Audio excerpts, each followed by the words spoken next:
John Cena announcing that 2025 will be his last year in wrestling and he'll be retiring in December of 2025. Someone that we've done a great episode on. If you haven't checked it out, it's in our archives, extremehardy.com.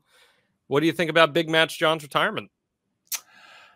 I think John retiring is probably a good call for him because I think he wants to move forward and do more things on the Hollywood front and in the acting front and whatnot.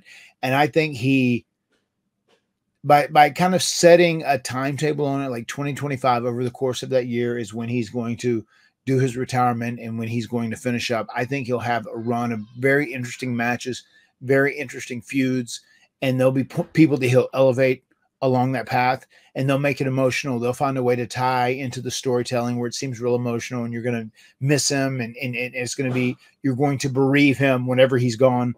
But I think over the course of that time, he'll do great. I think he'll elevate people. He'll get people emotionally connected to him and his journey and what he's doing. And then I think he'll leave WWE, and then you'll still see him back as a figure on TV interacting, but not wrestling as much. And he will fully focus everything on Hollywood and acting. Do you think Cena should win number 17 and break the record? I wouldn't mind that.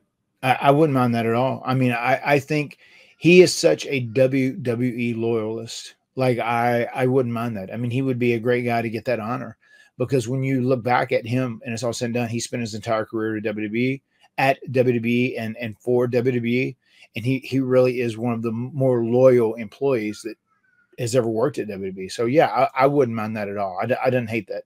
I think it'd be a great idea if his last match was for 17. So because he doesn't need a run. I don't think there's much that you benefit from a championship run with Cena at this juncture, but him going for the title in his retirement match, and if he wins it, he retires as a 17-time champion, and then the title's vacant, or if he loses, he puts over someone in his last match. I think it's a win-win either way you go with that.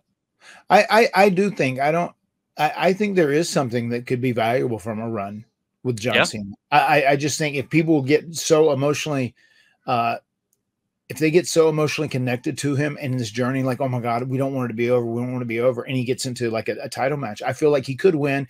And then you have a month. He doesn't need a long reign, obviously. Sure. You give him a month where he has this, it's like, oh my God, John Cena, we're getting the best of John Cena. And then you have him put over someone clean and make them. And they're beating this legend, the GOAT, who has had more reigns than anybody else. I think there could be something to that of value. Yeah, I mean, he hasn't won a lot of matches. I could be wrong. I'm doing this off the top of my head. No, and you're right, because he has been more focused on building new talent. Putting people in. I could be wrong, so this might not be accurate, but I don't think he's won a TV singles match in like 6 years, maybe something like that. When it's in comparison to what he was prior to that, LOL Cena wins, right?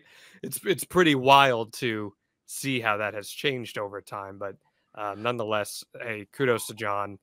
And once again, I will say this: I dare to say that is something that someone who is more of a diehard wrestling fan like you, that comes to mind with them. I think a casual fan, they just think about Cena in his totality and that he's one of the greatest of all times. They don't even think about that he hasn't won in years a singles match on TV. So it wouldn't change anything.